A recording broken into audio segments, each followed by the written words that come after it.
Hey, good morning, everybody. It's Anthony Perridge here. It's now 10 o'clock, so we're going to start the webinar. It's a joint presentation from Group IB and ThreatQuotient. The topic for today is actor-centric threat hunting approach.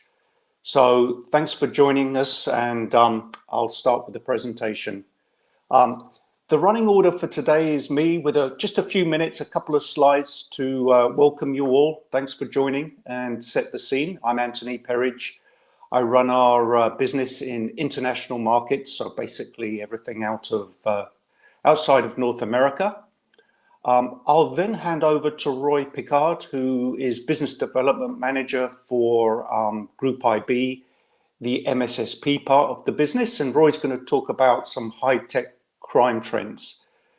That's the first part of today's event. The second part is demo and product based.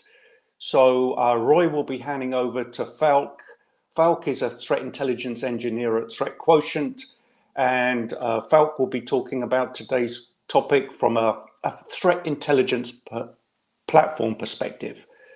And the last part of today's presentation is from a very technical gentleman, pre-sales engineer called Andre from Group IB. And he will be running a demo and talking about the detection of advanced threats, streamlined responses, and threat hunting use cases. A couple of housekeeping things here. We'll have a Q&A session at the end. At the end, we do have a survey, so please do stay on and complete the survey. We really do value your feedback. Last thing is, no need to take screenshots or copious notes unless you want to. We are recording the session, so you will have access to the recording, and you can therefore review the presentations later.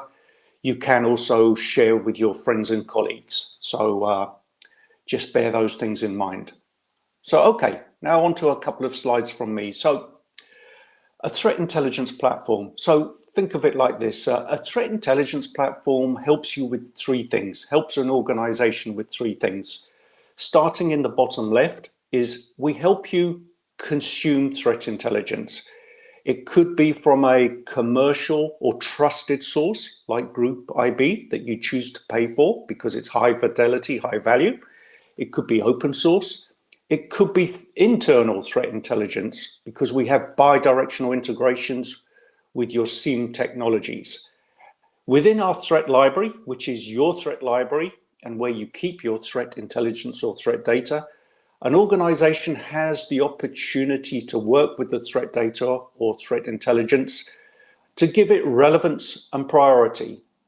Relevance and priority are important because it then allows you to decide how and when to disseminate that in threat intelligence. And that's where we move to the open exchange and we disseminate to the teams and the technologies that behind those teams that want to make use of the threat intelligence. So think of those three stages: consuming threat intel, putting it in the threat library, working with it using adaptive workbench and investigations to give it relevance, context, and priority specifically for your organization, and then making that threat intelligence actionable.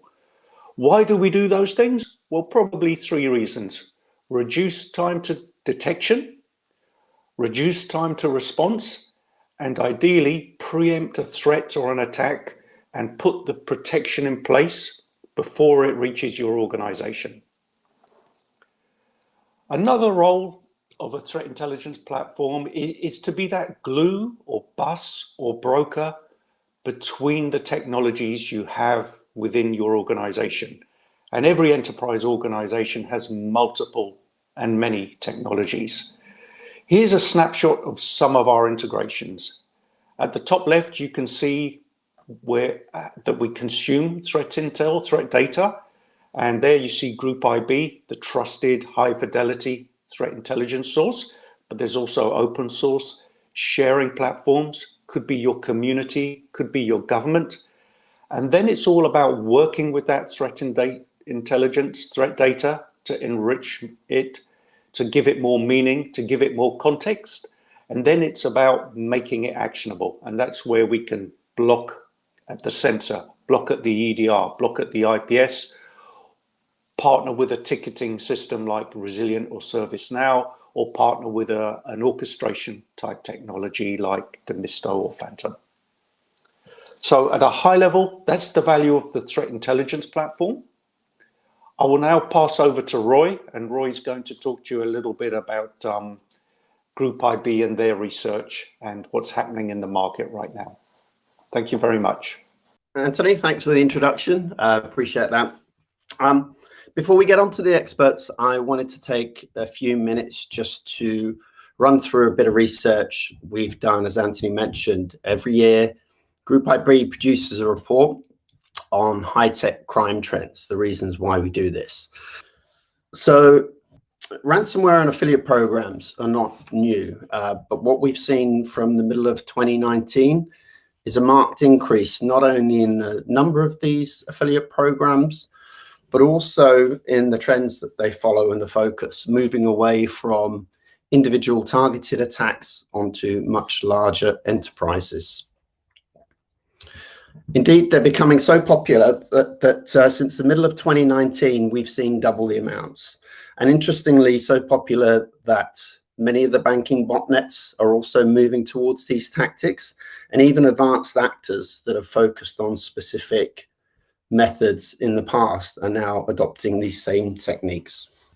Of course, as attacks increase, so does the amount of damage incurred, specifically the size of the ransom now being demanded. And if we look at this slide, it shows some of the average demands being made from larger organizations. And in one instance here with Garmin, we could see the demand was a staggering $10 million. So again, significantly higher than we've seen in the past. So our research shows the top 17 ransomware families have so far been responsible for more than $1 billion worth of damage. It's also estimated that these 17 families are responsible for the encryption of 2,500 networks. However, only 62 incidents have been publicly disclosed, so this is really the tip of the iceberg. So once these incidents have happened, what happens to the organizations? And how are they forced to pay the ransom? Typically, it's one of three scenarios. The first one is the corporate data is published online. Secondly, it's put up for sale or offered up for sale on auction sites. And thirdly, there are DDoS attacks launched to maximize the pain possible and inflict additional hurt on these organizations. And the increase in number of ransomware incidents and the successes these programs are bringing is also fueling a rise in the illicit marketplace. And on this slide, you can see that the number of articles on offer for the first half of 2020 is actually higher than the previous 2 years in total. Indeed, for the first instance, for the first half of 2020, there were 227 instances with an associated cost of $6.1 million. And this is against the previous 2-year total of $6.1 million in the first half of 2020 against the previous 2-year totals of $1.6 million. So almost 4 times the size within the first half of 2020 indeed. Now, if we look at analyzing these figures a little bit further and look at regional activity, we can see the focus very heavily skewed towards the United States, but also UK, Italy, and France being the next highest. And then if we drill down a little bit further and look at those corporate networks, we can see the priorities, the highest targets are government, educational services, information technology, manufacturing, and then healthcare, which fits in with the correlations from our own incident response teams as well. Finally, if we actually take a look at the number of sellers involved, so this again is increasing the number of active sellers online.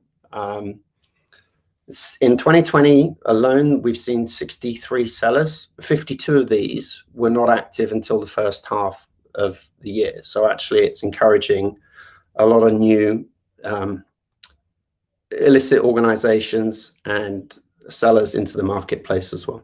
So with this, I'm going to hand over to Falk from ThreatQuotient, who's going to take you through a little bit more around the anatomy of the attack. Thank you, Roy. So Hello everybody. My name is Falk Schwendike. I'm a threat intel engineer with ThreatQuotient, and I'd like to show you the next few minutes the advantages of using a threat intelligence platform when it comes to threat intel use cases. Specifically, today I like to illustrate Anthony's introduction into threat intelligence platforms by the example of taking a task every analyst can encounter on a daily basis, I think. This example shall be the request of someone within your organization, maybe the CISO, asking you to assess the exposure of your company to ransomware. In our special case today, egregor. Why specifically egregor? The answer, I think, is pretty straightforward. Egregor is an aggressive strain of ransomware that targets large organizations, right? So it has been extremely active since its discovery in September 2020 and claiming hundreds of victims across multiple industries. Some of the known recent victims are Ubisoft, Barnes & Noble, TransLink, Randstad. So because of this, right, this CISO is just asking you to quickly start and create a report of what's going on. If your company is potentially at risk, what the countermeasures would be. So given this task and having a threat intelligence platform at my hands, right?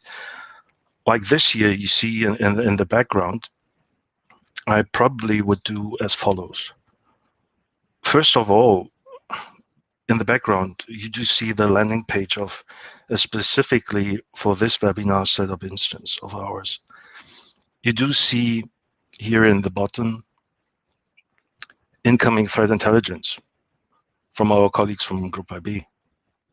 You also see OSINT sources coming in, but there could be information from sharing communities, sharing platforms you are connected to, information from governmental sources, and most importantly, there could be internal threat data, which are all coming into the threat intelligence platform. But to follow up my task, right, I need to narrow down my scope to all relevant information I currently have with regards to egregor. And doing this, I would simply go to the threat library, which is basically the database where we bring all the information together. And to make my tasks pretty simple, I try to load the data collection, which is basically simply a saved search when my system comes back online. Sorry for this, but what I wanted to show you was I go to the full database and then either type in a keyword or load the data collection. And then it reduces the whole data set to the stuff I want to show you. And this is what you see here in the information on the left-hand side. This is all related information stored in the respective database objects. And again, the search I initiated wasn't really complicated. I just typed in or referred to a keyword called egregor. And this is what you can see here, the 14 related adversaries, the 60 attack patterns, courses of actions, stuff like this. So now I can basically, with this, if I save this search with the keyword egregor, I can reach two things. One, I show you currently, this is the all the data I do have in the database according to egregor.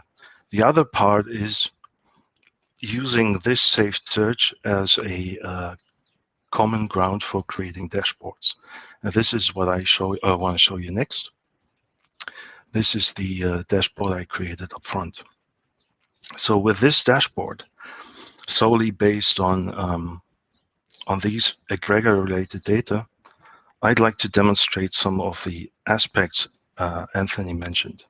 The ability of a threat intelligence platform to dramatically reduce MTTD and MTTR. And what I did was I structured the dashboard accordingly. So I started first with a task of detecting a threat, right? Meaning we want to help you to be faster to detect the threat by incorporating the responses of the internal security infrastructure, giving you more visibility, including all sources that you are faster to detect, and giving you the capability to avoid noisy detection, and giving you the capability to prioritize according to your specific situation. The second step would be, and the second task we undergo would be to give you the ability to be faster to understand what's going on. If we help you to monopolize the information in one single system and give you the ability to act accordingly. Again, it is all about visibility. It is all about the quick access to data.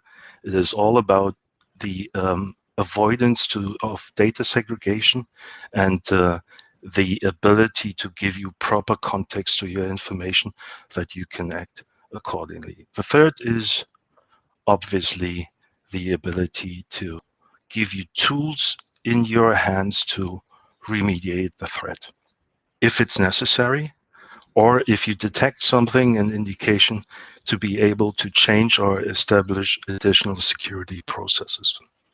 Further with Egregia, one example would be that I simply take a white paper, like the white paper I received from our colleagues of Group IB. And what you can see here is not only a title, you see also background and context information rather extensively. So, which gives me all the information I need on the specific ransomware.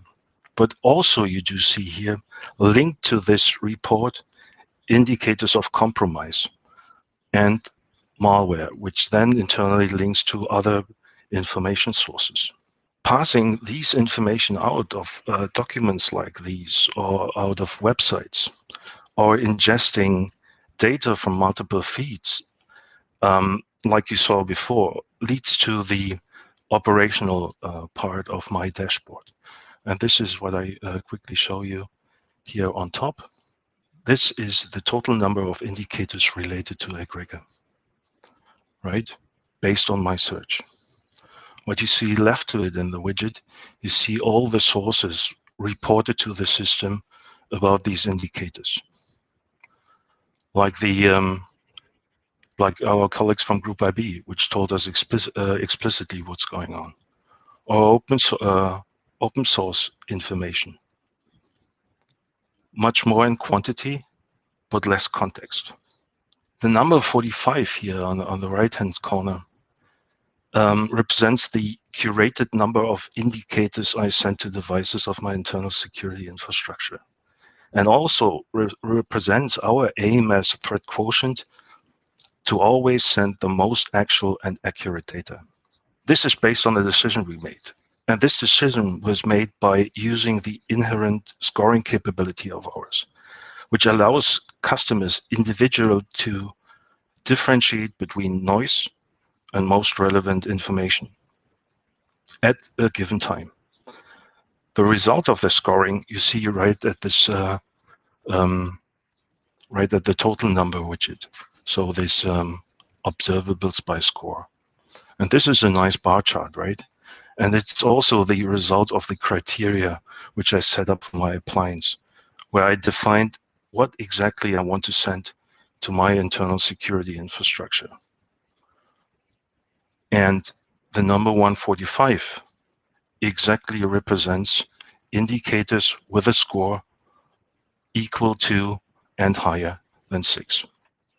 And this is what I present to appliances like the SIEM, just to avoid noise, avoid false positives, things like this. Have the most relevant data forwarded, disseminate to my internal infrastructure. And here, the last which is in red, is something you actually don't want to see, because it's the feedback of the SIEM, in this case, replying to us, to the threat information we sent to the internal security infrastructure. And that's the trigger point where the analyst needs to actually do something. He needs to figure out what's going on, if it's a false positive, or if the company is targeted. So now, with this as a starting point, let me show the possible next steps which were triggered by the SIEM sighting. I will use a module for this. It's called, like Anthony already introduced, investigations. And it reflects all the data and relationships which are already in the threat library, meaning in our database. On top of this investigation, you find objects representing the operational level of our investigation. So you can see here the indicator which has been deployed as a countermeasure to the SIEM. You can see here the associated SIEM sighting, meaning the reply from the SIEM that there was something in the network. So basically, at this stage, the job for the IR team, the incident response team, would actually be to look into the issue to confirm if the infection actually exists in the network, or if it's a false positive. Yeah. But usually, if when there is smoke, then there is a fire. So as an analyst, you have to do your investigation. You have to do your due diligence. So with the automated linkage to the malware you can see here, and this object represents egregor malware, the question for the analyst is, what do we know about egregor malware?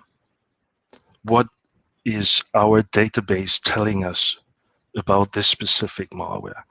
What are all these information, these relationships, the maybe MITRE sources telling me regarding related adversaries? What's the content of the files I collected, the content of the reports I collected, all the other relationships? What are they telling me? And then from that, we can learn, for example, that egregor is a sophisticated strain of ransomware, right? And it encrypts the files using RSA or Cha-Cha encryption. And then it uses advanced obfuscation techniques. We can also find that the term egregor itself is derived from the ancient Greek word for wakeful, an occult concept referring to the collective energy of a group of people working towards a common goal. And I think this is an appropriate name for this ransomware group. Also, we can learn from the Group IB's white paper that egregor targets large organizations. While the industrial goods and services sector was initially most heavily hit, like Roy told you, enterprises across a wide range of verticals have since been impacted by egregor. And we also know that egregor operates under the ransomware as a service model, right? Also important to know about this specific strain of ransomware. And we can also learn, maybe as a fun fact, I don't know, that before encrypting data on a compromised machine, egregor, like NetWalker, for example, checks the default language ID of the system and the user account. So if the ransomware detects that the default language ID is Romanian, for example, or Ukrainian or Russian, then it will not execute on this specific laptop or PC. So if you do have affiliations in these countries, you are pretty much safe for of this ransomware. So good to know, right? But continuing with this investigation, so what else can we see in this investigation? Here on the right-hand side, on the left-hand side, you see the connection to the vulnerabilities the malware is using and the hunting routes. So it will be presented automatically if I bring this malware icon in my investigation. And it immediately helps me to trigger respective tasks or execute hunting rules or redo my patch order and look for hosts in the network having these, still having these vulnerabilities. Below this egregor icon, and if I go a little bit up here, you find a lot of green icons. You find the way egregor spreads throughout the network. And this is here represented by the MITRE tactics. By analyzing this, the analyst not only understands the way the ransomware works, he also can formulate company-specific processes to deal with a possible fallout or define remediation procedures. He can look for unnoticed attack vectors and stuff like this. So if we look a little bit closer, what we do see here is the initial access represented by a malicious file. We do go via defense evasion, lateral movement, all represented by attack patterns, like you see here on the bottom, until impact. The information on egregor currently, right? It suggests that the infection chain typically starts with a phishing email. That's the reason why you find the attack pattern phishing here on the bottom. And this phishing email contains a malicious macro embedded in an attached document. Upon execution, the macro downloads commodity malware such as Quackbot, IcedID, and or OSNF, which are used to gain an initial toehold in the target environment. Later in the attack chain, operators use Cobalt Strike to gather information, use it to escalate privileges or move laterally across the network and prepare the system for encryption.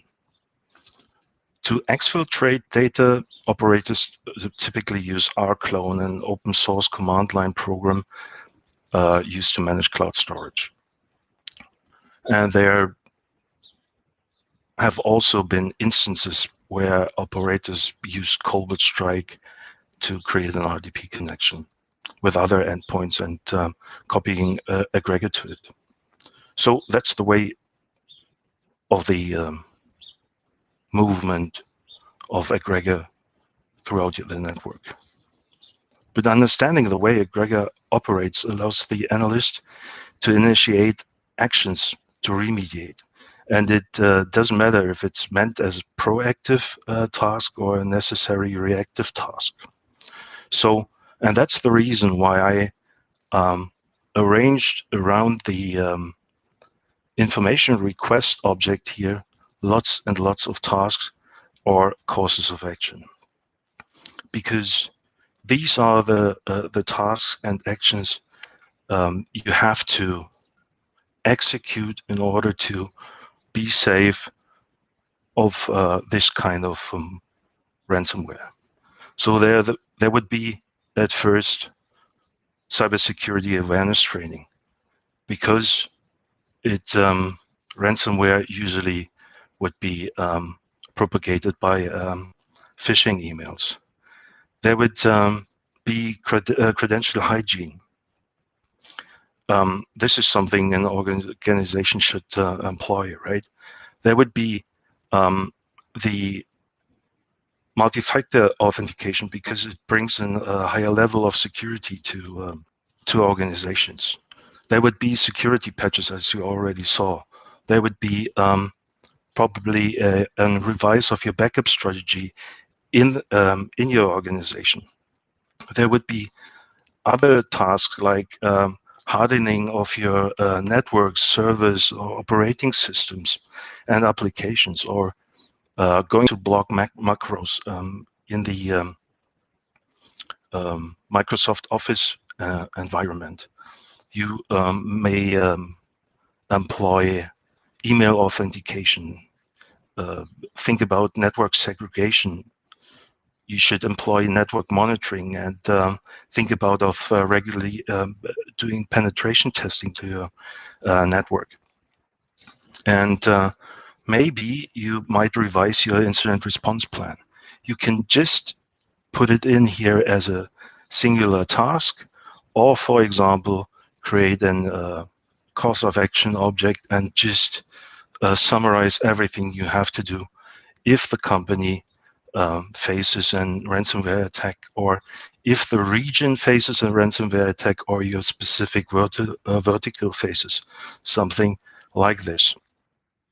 So doing this investigation here in this module doesn't mean it stays here, right? As soon as I do have to find a task here, as soon as I have created my investigation here, it also is in the threat library.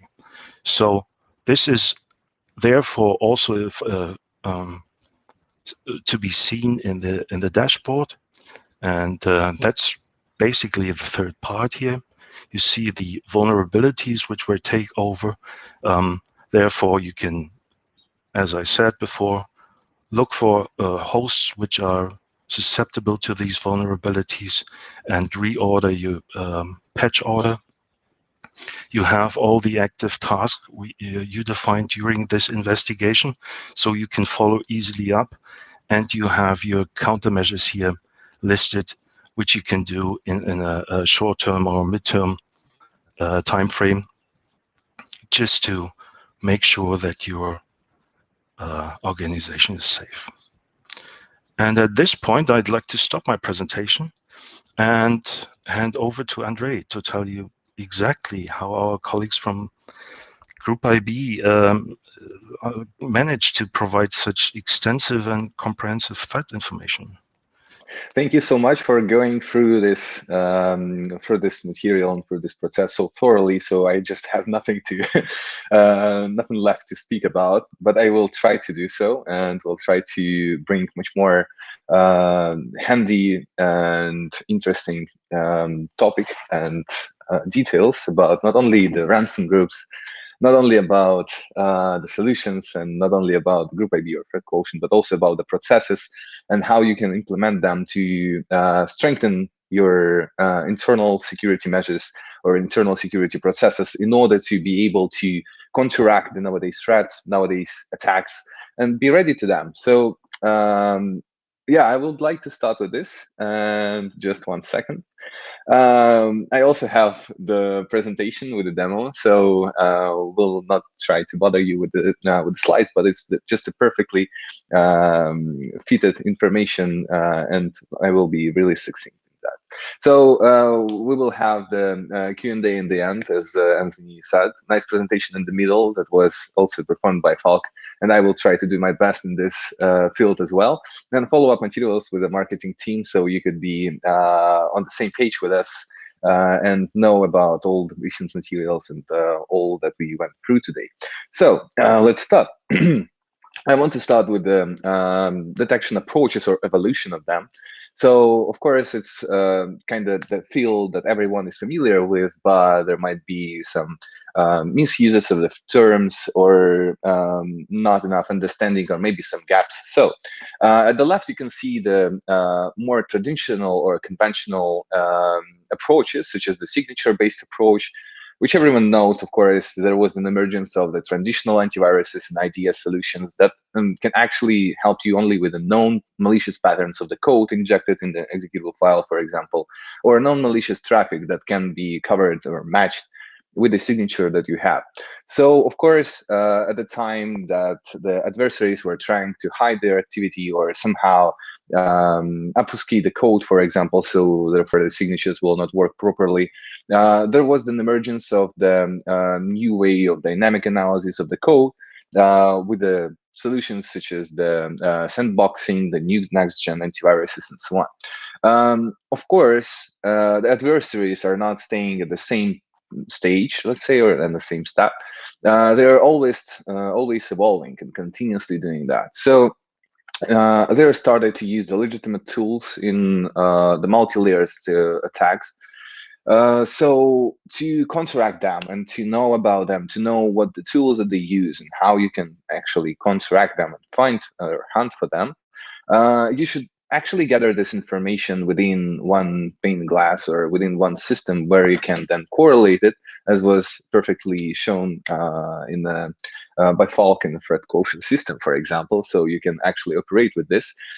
We also have our proprietary threat intelligence and attribution, where we collected all the information about the adversaries that we know, also including the results of our incident responding activities, also from our active hunting for the infrastructure of adversaries by looking for the patterns, how they actually deploy their infrastructure to then use it against you or against your industry. The next approach, let's say, or the recent approach that we used is with this information, with this origins, and with this, let's say, information that we burned in our minds, we actually build a threat hunting framework which incorporates this threat intelligence and attribution information and knowledge in order to use this against the nowadays threats and advanced threats in the wild. So with this, we are actually able to then reconstruct the chain of the attacks, incorporate it with the, or enrich it with the information or indicators that are related to the group, and so therefore providing more actor-centric approach that was brought up. So as we are talking about the nowadays threats and how the evolution of them grow, we of course should also mention the main vectors of the attacks. And of course, most of them, like I would say more than 86% of them, are conducted through the email channel, as the spear phishing attacks or just the targeted ones. Some of them, of course, are conducted via botnet access with the machines that are already infected and have this corporate access, for example. The hijacking of official websites and accounts with the watering hole attacks and so on are also conducted by the adversaries. And now, as we know, the infamous vulnerabilities of the Microsoft exchanges, for example, or the Eternal Blue. So there's a lot of them that are used by the adversaries in order to penetrate into your systems, in order to circumvent your security solutions and measures, to get the persistence and to get the foothold within your infrastructure through the vulnerabilities exploitation, of course. So as an example of this attack, of course, we need to separate it by the steps. We need to understand how the adversary works in order to disentangle this knot and to understand how they are operating fully. So here is the example of one of the advanced threat actors, which is the Silence Gang. So we were, the group IB were hunting for it, for this group, like starting from 2016, as I remember. And basically here is the cyber kill chain that they used and that we can depict and use as a structure for their attack. Of course, it always start with the reconnaissance and weaponization part. So they were actually checking the legitimate emails and were preparing their lengthy and senseful emails in order to manipulate the victim and so on. We have the second stage, the delivery. So they were delivering it through the mails containing the decoyed Microsoft documents and, of course, some LNK files, for example, or CHAM, to then being running onto the endpoint of a user who was not that conscious about the security measures or or the security in general.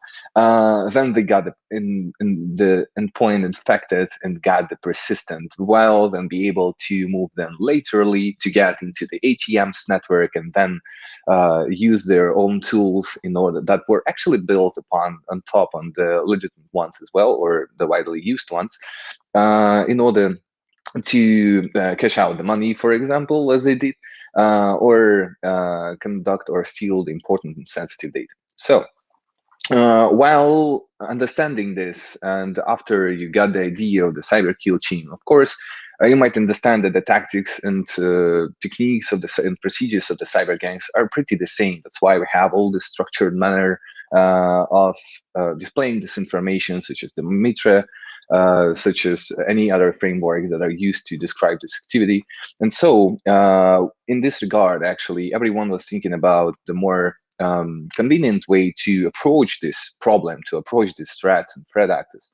So there was the paradigm that you have like the indicators, the IP addresses, the hashed values, or something such as this or network artifacts. Then you intuitively coming through with this information, you find this TTPs of the adversaries and so on. But actually, why do you need to find this by yourself if you don't have the comprehensive and big team of the threat hunters or DFIR team, for example, when you actually can just apply the new approach with the information that is already available for those who are sharing it. So the new approach consists of course, more another way of doing so. So as you know the adversary, and as you know that you might be attacked and your industry might be attacked by some of the adversary, you can then use this information in order to check the latest attacks of these adversaries, understand which tools were used there, understand what TTPs were used, and how you can then use them in order to counteract the possible attacks or to expose the existing threat actor that is inside your perimeter. So to do so, there was the threat hunting process developed, let's say. It was firstly seen in 2010. And of course, its main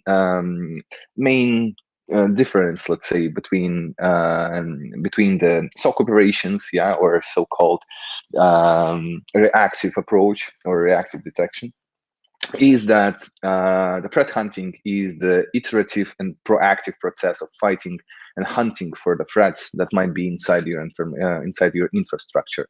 Of course, its main goals are related to decreasing the dwell time of the adversary being unexposed in your infrastructure after the first penetration, until you pass it to your DFIR team or RR team, incident responding team, for example.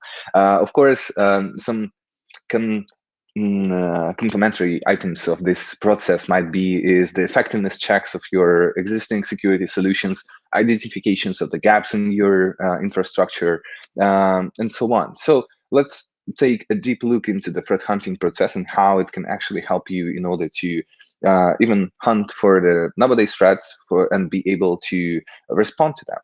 So here is the pyramid of pain. Really have to see that, like the famous one, I would say.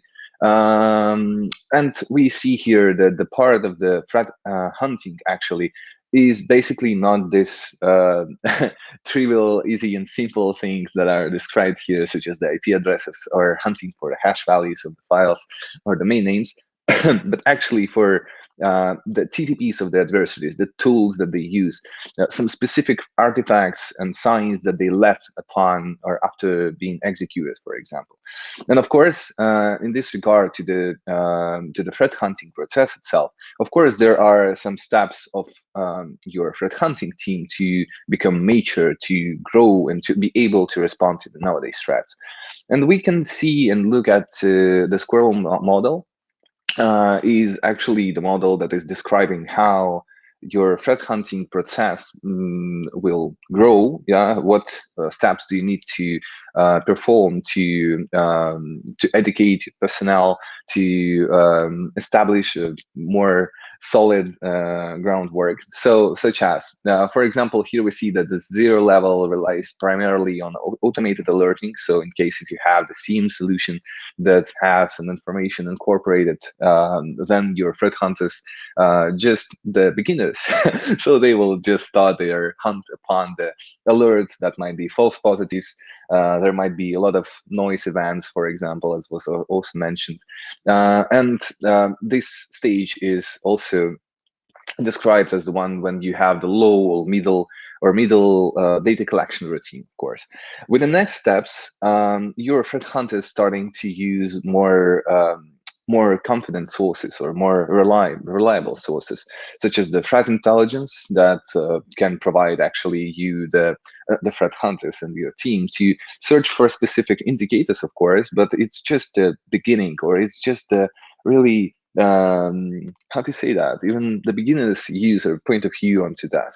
So with next steps, of course, it then follows the maturity of the threat hunter when he started to use not just the indicators from the threat intelligence, but the hunts that were done by the external threat hunters, for example, or adjusting the information from the reports that were made by other researchers, for example. They start to use other hunting rules, or starting to incorporate more or help to incorporate more solid and basic logging, let's say. And of course, then when you have your team grow, they will start to use or start to generate their own hypotheses to then conduct their threat hunting, protect yourself, and of course benefit to the all. So as you see, the leading part is that when you have have automated the majority of successful data analysis procedures, and that when you have already high or very high level of routine data collection from all the parts of your infrastructure, such as the VPNs, the shared resources, the endpoints, and so on. So keeping that in mind, we also should understand that the first part, of course, is about using the threat intel data, because without the CTI data, you just can't be proactive. You can't know about the adversary that might attack you, or what are the ongoing attacks that are happening worldwide. So in this regard, I want to just mention how actually the data is collected in our proprietary solution, the threat intelligence and attribution. So during our incident responding activities, as I said before, during our active hunt for the infrastructure of adversaries, we're enriching this information into the platform itself. We're preparing the reports. Our analysts are working on top of that to then integrate this information in all the other our solutions. So the information coming from the dark web forums, the information coming from the phishing resources, or investigation or examination of the botnets, for example. So knowing your threat landscape actually will help you to understand what are the main points that you have to pay attention to be more to be more protected and secured in the way, and be more responsible to what's going on in the world. So with this information, actually, really, you can go deeper, and your team could go deeper into each of the threat actor that was detected, for example, with the capability to look into the attacks that happen, to analyze them, to see these patterns, for example, to then go for the meter stack to understand which techniques were used and what to look at within during the search within your own infrastructure. Of course, you can then enrich this information with the email messages from the dark web, for example. So your company might be mentioned in one of the dark web topics, for example, with the description of the attack, or with the preparation of this attack even. So this might be a good pivot point because there might be some details being dropped, for example, the domain name, or the email, for example, that the phishing kit should send the business email, for example, data to. So this is the good field to enrich your investigation and to understand, and then provide it to the law enforcement as well. So this kind of type of activity is also supported, can be provided. And of course, the account data that is exfiltrated from the botnets and the botnets communication can actually help you to understand whether your employee's email was compromised and maybe a part of the multi-layer targeted attack, or even might be used in such a manner. So a good pivot point and a good start for building the hypothesis is actually here. So how we use this data. So I just in the first slide, I guess, just described how we incorporate this into this data into all our solutions. So we have the threat hunting framework, which is built or comprised of different modules, such as the sensor industrial for handling the network research and protection in IT and OT networks, the malware detonation and research platform, the Polygon, which will adjust the virtual machines for the malware to download all the modules that were dropped and all the payloads to then execute and detonate them. And with this information coming from the threat intelligence, then this solution can be then automatically operating and detecting any connections to the C2 servers, any patterns of the known bots, for example, will be then exposed and will provide you some more time to respond to them. And be able to even see them. Here is a small diagram how it might be looking when you have everything settled in place.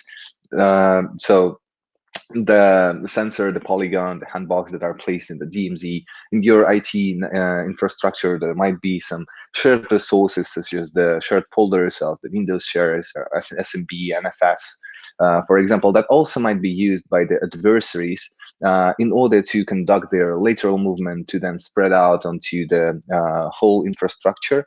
And basically what we are looking here at is different methods or different even tools that are used to get the persistence into the system to then spread out the malware.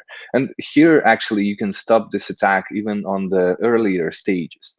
So how actually? So we had a wonderful report made by our DFIR team and with our laboratory of digital forensic that is related to the ransomware affiliates groups and the ransom that they used, how they actually used this, and what were the tactics or techniques that were used by different ransom affiliates. So I would like to take a look at the QBot, as mentioned, as it was used by the egregor gang, but I will like to start with the most, let's say, interesting case that how it was, for example, in the big game hunting made by the QBot. Of course, you can check the QR code that is provided into the slide to download the report regarding the Lock Like a Pro. It is the white paper regarding the ThreatQuotient and its activities and how it was used in different campaigns, such as the Prologue, for example. And the case with the ATM giant Diebold Nixdorf, I guess it's really famous one because it brings a lot of kind of pressure on everyone, because even the gigantic companies might suffer from this, and we saw this not once during the course of the last years, I see. However, the Diebold Nixdorf didn't disclose the details of the attack, but there was some some open sources, let's say, that helped us, and external even researchers that helped to understand how the attack happened and actually provided some more information into that. And if we take a look into that, we see that the techniques or the initial vector is still the same. So it's the phishing email with the decoy document, as it was used by different groups and gangs, that then actually initiated the execution of the QBot that then downloads the payload of the Cobalt Strike to then move laterally and spread out the malware of the Prologue. Actually, the Prologue was used, I would say, like several times, but then the QBot operators actually switched on to the more new and more convenient tools, let's say. So in this, to this regard, we can actually attribute different bots to the ransomware that they used. And for example, the egregor, the infamous one, or the successor of the Maze group, as we think and as we believe, did use the QuackBot and IcedID in their programs after they abandoned the Prologue's activity, Prologue's ransom. So how actually can you contract this part? So you, of course, should have the comprehensive solution that will be able to provide you not only the access to all this information, to all your email flow, for example, but also to then enrich this information with the external sources of the threat intelligences. Here you see the threat hunting framework and its main dashboard that is providing like the whole visibility over the network. You can actually like see the different pie charts related to the threats, to the analysis of the file, and of course the alerts themselves. Here in this example, we see that there was the email that was targeting my colleague, and here we see all the details related to that. We see the attribution right straightforwardly from after opening it to Qbot, Nemicot, and and the next malware. The Qbot is most interesting here because it was provided by the dynamic analysis of the Polygon.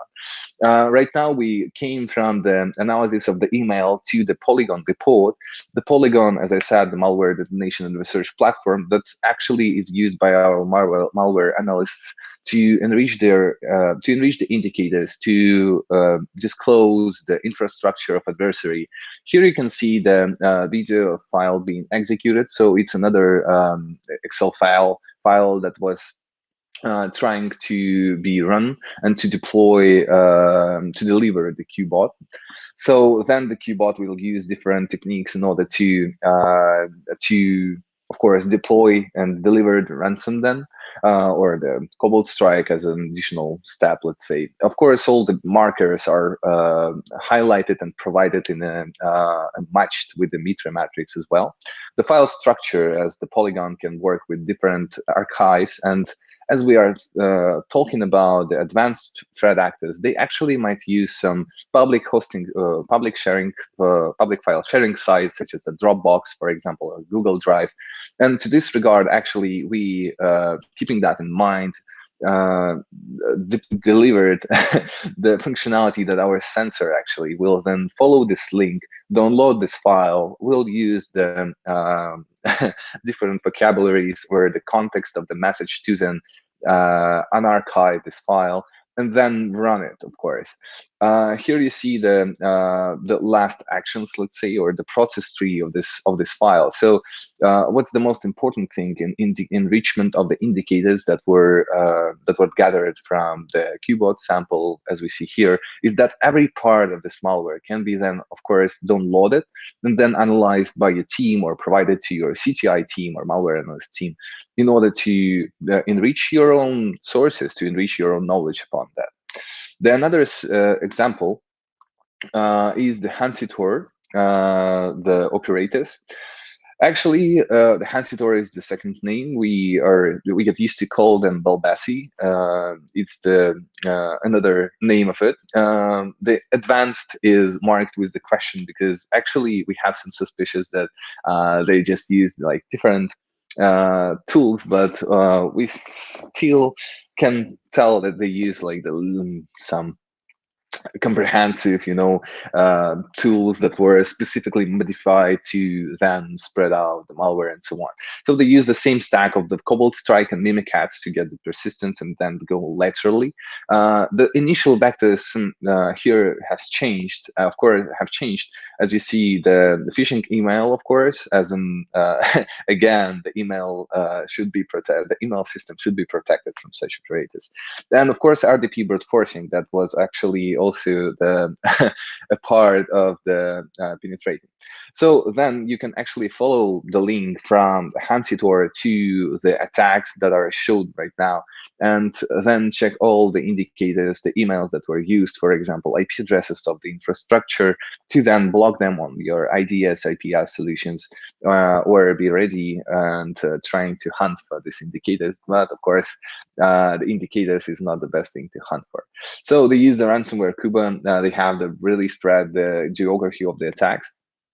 And of course, these phishing emails were crafted so perfectly, so they just tailor this.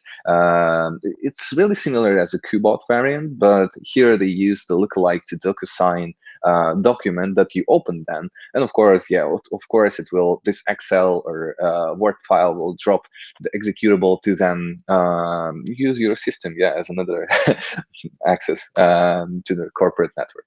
So here we see another attribution of the real sample of the email that was sent to the Hansitor malware, and that's actually the nicest part of the threat hunting framework, that it performs the automated attribution based on the information coming from the threat intelligence of ours, to then decrease the time for the SOC operators or MDR specialists to mitigate the threat, to find it, to try to hunt for specific hunt rules that we already have as a playbooks incorporated in the system itself. As we were discussing the Gregor ransom, we also mentioned that they use not only the QuackBot, but also IcedID. As you know now, basically they use the same tactics. So again, the IcedID operators also relied primarily on the weaponized documents that are delivered through the email channel. For example, they used, in the last attacks, for example, they used the same approach, and the campaign used lures tied to the COVID-19 to trick users into opening malicious attachments. Of course, still pretty known way and known bad way, but still it is operating like this, and and people still get infected with this. In the current campaign, these IcedID writes in the Microsoft Word documents with a poisoned macro, let's say, that inserts and then install the payload to then deliver the malware of their own choice. So this is an example of the hunting for when you know about the threat, when you know about the bot, for example, or Trojan that might appear in your infrastructure. For example, you got the retrospective alert that the QBot or Hansitor, for example, was found. Then I would like to check all processes that were created by Word or Microsoft Word document. Then I just search for it within the system by its event type and image file name, and I see that actually HuntPoint allows me to go deeper within this event. So I found the WinWord document that created some suspicious process, and as I see here, it running the run DLL that then running the document with the malicious file. All the activity that will be then performed on the endpoint station will be also highlighted as the highly suspicious, because any network connections that were done or executed after appearance of such highly critical event will be also highlighted. And here is another theme of correlation of these events into one chain of the attack. While searching for the run DLL that was executed, I actually found another example. And here's the example of the IcedID.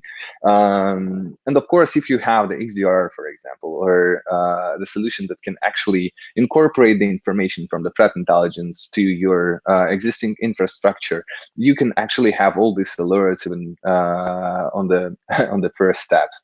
And then after you found something that is related to the IcedID or QBot, it's better to isolate the host and just forget about it, or not forget about it, but for the threat hunters, for the threat hunters to forget about it, maybe build a new hunting rules and pass it to the IR team to isolate the threat and to then perform the remediate actions, of course. Here actually is a link to our ransomware uncovered report, what was made by our DFIR team in conjunction with multiple, with a lot of information, let's say. And during their investigation, they actually found different interesting points to contribute. So to contribute in this report, of course. So you can use this QR code to download it, or I'm not sure whether it will be sent to the audience, but I suppose so. So while we just went through this bots, of course, some of you might stumble upon the question: if I don't have such kind of solutions, what should I do? And basically, the threat hunting is a process, as we just told, the iterative, proactive process of fighting the intruders within your network. Basically, some of the people that will try to establish this process within their organization can actually face some problems or make some mistakes that are usually done by the people that aren't well know about about the threat hunting process. So what mistakes might be made in regard to that? So here is the assumption that if I implement the threat hunting, then it will help me with everything. So unfortunately, it doesn't, because actually by this process will help me with any compromisation is not that clear, because actually by this compromisation might be brought up such topics as the commodity malware. And of course, it's not the matter of the threat hunting process, because the commodity malware is regularly can be detected by existing kind of solutions, because they are relatively easily detectable by the EDR, the email systems, and so on. It is a trend that some APT, after getting the inside the perimeter and getting this foothold, then spread out via usage of the commodity malware, or it can actually penetrate into that. Some of others might think about that the threat hunting process will help me to searching for known bad indicators. Of course they can, but the known bad indicators tells for themselves. So the known bad known bad means that they already were found and they already were detected by someone, so they were marked as the known bad, let's say. So it's also not a matter of threat hunting process, because yeah, it's already it's already clear that this indicator is bad. So what you should do with this?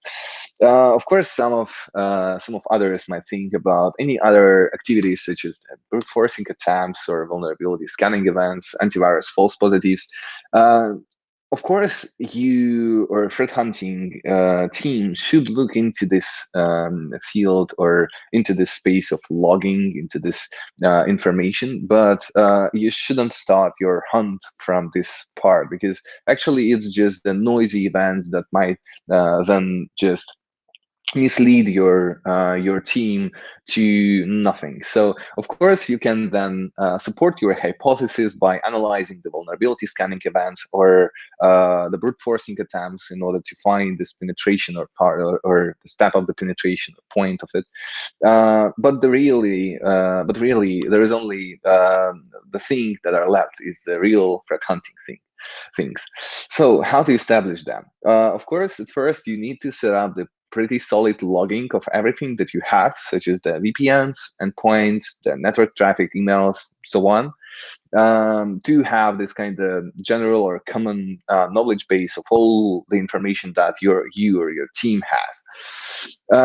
Then on top of that, of course, you can deliver some solutions or build your own. Of course, it will just be so time consuming and effort consuming, so you won't. So I doubt you will do this, to provide some basic alerting. So to be able to work with this logging, to be able to raise some more incidents that were brought up by this information or not. And then when you have set it up, then actually you have only the threat hunting that is left.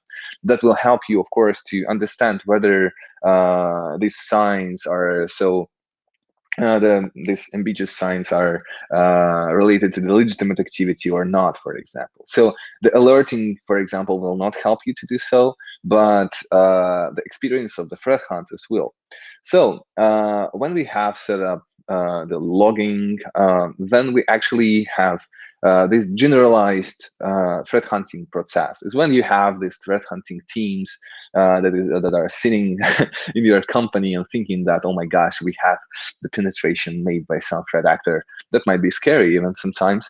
When we have the logs of information, when we just describe the CTI or threat intelligence information that might be then incorporated in their hunts, then after processing all this information, the threat hunters will actually use by using this information, will benefit to different teams within your organization, such as the IR team by reducing the dwell time of the intruder, So by finding something, by supporting their hypothesis, they will find the threat actor that is underneath all the security measures and just got the foothold and persistence in your network. And then IR team, of course, will take the actions for remediation. They can actually benefit with the new detection methods. So by using these hunts, they can actually, or by analyzing all this information, they can come up with ideas of the new detections that might cover the future attacks, for example. Even they will benefit to the company and to everyone within the infrastructure by identifying the gaps that you have in your existing solutions that are in place. For example, while searching for some specific technique, they might find that there is a lack of some important information, or some logs were turned off, for example, and then will notify your system administrators or notify your security team that there is some lack of the information that might be helpful, of course, and which will help to expose which might help to expose the adversary, for example. The new TTPs that might be found during the research, of course, might be then passed to the CTI team to enrich the CTI, your own, or or the one that you use, of course, or your internal database of these hunts, for example. And obviously, yeah, the new hunts that were performed by the team will be then exchanged with the existing threat hunting team, so they can actually iteratively evolving. So while we discuss the CTI manner or importance in the threat hunting process, we actually should also take a look more deeply into the logging. So, for example, which sources might be used for the logging, and what might be the initial gaps that you might face while establishing this process. So, of course, there is the firewall logs, the IDS, APS, the DHCP, the DNS results, of course. If you then enrich and incorporate all this information within one logging solution, for example, or log collector, then it might ease then the work of the threat hunters, and of course will benefit to all again in investigating process, in understanding how actually the incident have appeared. And if we take a look into the endpoint sources, and then of course we might take about because yeah, they are actually are vulnerable, tailored with all the tactics, such as the initial access, execution, discovery, and so on, the privilege escalation, as we just described, the persistence and execution parts and initial access parts as well. Of course, to cover all this, you have to not only just have the Windows audit logs. Of course, it's just not enough, and of course, you need much more detailed overview over what's going on at the endpoint. Such information as the process monitoring, any injections of into the DLLs, any PowerShell executions should also be able to be delivered to the threat hunting team, so they can actually use this information in their research to then use it to build more resilient and more accurate hypotheses. So by hypotheses, we mean that we need to find the proper way or assumption that our infrastructure was penetrated and was infected, so the adversary is in it. And by using the knowledge provided by the Mitre, ATT, and CK, the commercial feeds from your CTI, for example, the internal research of your threat hunting team, the information coming from the previous hunts will be then incorporated as the one huge knowledge base. And then on top of that, the threat hunters should then generate these hypotheses. Then, of course, as we are talking about the hypotheses and assumptions, of course, we need to bring much more clarity into this process. And by clarity, of course, we should use different, let's say, methods or methodologies. And I would like to refer to the pretty known methodology that was experienced throughout the time and the history of ours, is the scientific method. that helps us actually to evolve and to discover and to develop and live in our wonderful world, which is based on getting the right question, making it up. For example, is my network under attack of the dark fatal group? Then you should consider to do the background research about your hypothesis. For example, you should know about the techniques that were used by this group, for example. And according to the public report, they might use, for example, the shortcut modification technique. Why not? Okay, then you construct it, and your team is constructing this hypothesis, such as okay, if they modify the links, then I will see these links files everywhere, or I should actually see the suspicious links within my organization. Okay, the next part is the most important, is that you test your hypothesis on top of the information that you have, and including all the logging sources that you have actually. To then analyze the data and to then support your hypothesis and collect some evidences for the support, or just decline it and then move on, as it's the iterative process. And you should, of course, continue doing so to establish the more profound way and more profound process of the threat hunting inside your organizations. And as we are talking about the scientific method, of course, we should consider that the hypotheses that you should bring and that your team should create should then be aligned with the scientific method, by being based on the real world, by allowing threat hunters to make predictions on top of this information.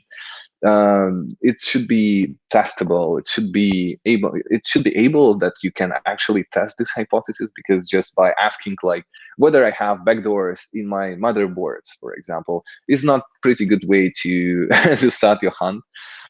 Because it's just too broad. Yeah, you just can't go for each motherboard and then dismantle them or something like this.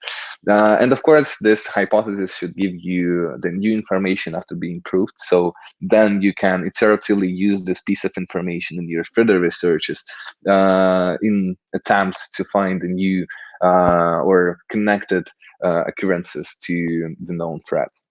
And of course, the opposite side is when you're trying to build something without referring to the scientific method or scientific hypothesis, is when your question or your hypothesis isn't correlated with the real world, isn't correlated with your knowledge. For example, if you say that, what if we assume that the adversaries actually bypass the RSA encryption? Like, whether it's possible? I don't think so, but okay, just show me the POC, please. So it also can be useless for making the predictions. So and possible to test, yeah, as I saw, and don't give you the new information after the proof. So basically, you should then tailor and base your hypothesis on this kind of shoulders of the Atlant that is holding the world, such as these ones. So, and I guess that's pretty it. Hopefully that it was entertaining enough and interesting for you in order to also assessing your own infrastructure, your own organization with this, aligned with this activity and the process. And so then you can then improve it and make it more mature. So, hello, Anthony. Again. Hey, Andre, great presentation. Thank you so much. Same Roy Falk, thank you so much. I better start with an apology, actually. It seems we were out on the timing of this event due to the application we're using in daylight saving time. We could have been an hour early for some of the people that attended, so apologies for that. The good news is the presentation, everything has been recorded, so we will be following up and sending you the full recording. We're now at the end of the presentations. We'd be happy to receive, myself, Andre, Falk, or Roy, any questions. Please just enter them in the chat and I can read them out. and one of the team will be happy to answer the questions. But I do see we've had a couple regarding the white papers that Andre referred to, and they're in the chat. So if you go to the chat, you'll find the link to the white papers. And before you leave, please do fill out our survey. We really value your feedback. We'd like to do more of these types of events. If there's topics, ideas, comments you'd like to make, please do fill out the survey and let us know what you think. Okay, I can't see any typing going on. I can't see anything in the chat, so I guess maybe they are just making them up, trying to process all the information. How many of it there were? So there was a lot of information.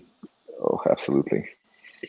And actually, if you still will have any questions, you can actually approach the group IB or the ThreatQuotient, for example, with your questions directly. I guess that we left some of the context information as well during the presentation and in our webinar directly. So thank you so much. Yep. Okay then. Sounds like we're done. Please do fill out your surveys, and thank you very much, everybody, for attending. And happy to follow up, as Andre says, one-to-one, or just reach out to us, and we'll be happy to meet up after the event. Have a good rest of the day. Thank you so much. Bye-bye. Thank you, everyone. Have a good day. See ya.